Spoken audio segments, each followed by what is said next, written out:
Gloria Steinem says that women have always been an equal part of the past, just not an equal part of history, which is the case, of course, here in computer science and technology. Women were the pioneer programmers. They've been written out of history, unfortunately, in many cases, but they were the ones who first understood that instructing the machine was more important than the hardware of the machine.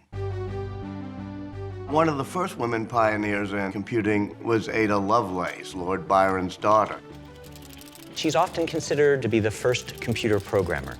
Very often we trace the history of computing back to a guy named Charles Babbage, who in England in the 1820s built some machines that look like a modern computer. Ada Lovelace was a mathematician who wrote a first and very important description of Babbage's analytical engine.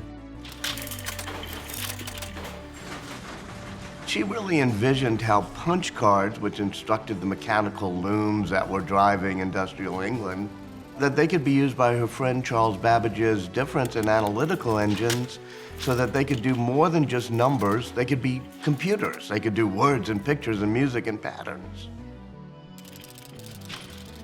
The first computers were built for special purposes, breaking the German wartime codes, calculating a missile trajectory, and if you wanted to reprogram to do another problem, you had to unplug some cables and do some switches. And the women were in charge of doing the plugging and unplugging of the cables. They'd look at the diagram of the computer and figure out how would we move the cables to reprogram it. It did not seem like the most important work, but it took a good mathematical mind.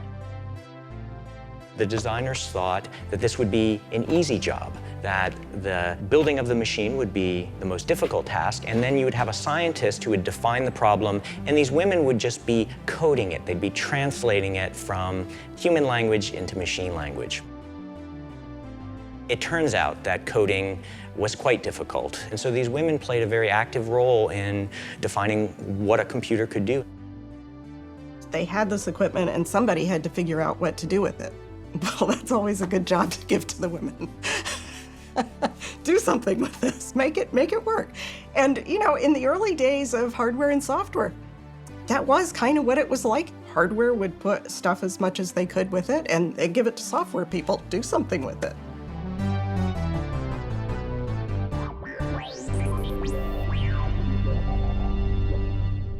I don't think software engineering as an industry is a meritocracy. I think it's a great ideal that engineering holds itself to, but it's very far from being that. I'm really excited that there is a lot more conversation around diversity in engineering and diversity in tech now than even there was a couple of years ago, because I think the first step is that awareness.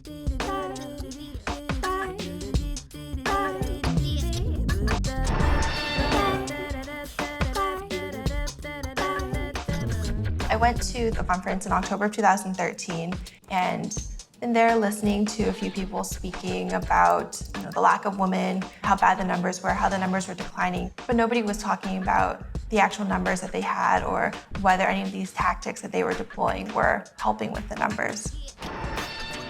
And so when I came back from the conference, I issued this call to action that people could count up the number of female software engineers as well as total software engineers within their companies and submit it to this project, and we could aggregate it into one place.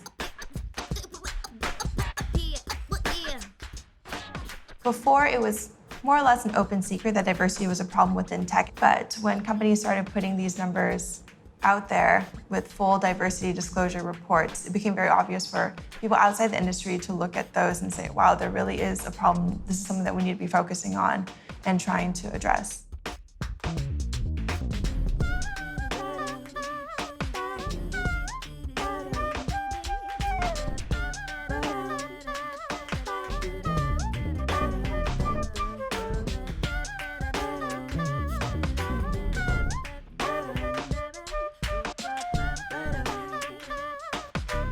It's not a pretty picture. If you look at the different paths that computer scientists take, essentially the proportion of women just successively shrinks at every stage. So however few CS majors there are even fewer software engineers. There become even fewer very senior software engineers, even fewer founders of companies. We have got to figure out a way to make the pipeline of tech talent more robust. And in order to do that, we have to look at communities that until this point have really been overlooked and underutilized. This means that we have to ensure that people of color are part of this tech talent pipeline. We have to ensure that women and girls are part of this tech talent pipeline.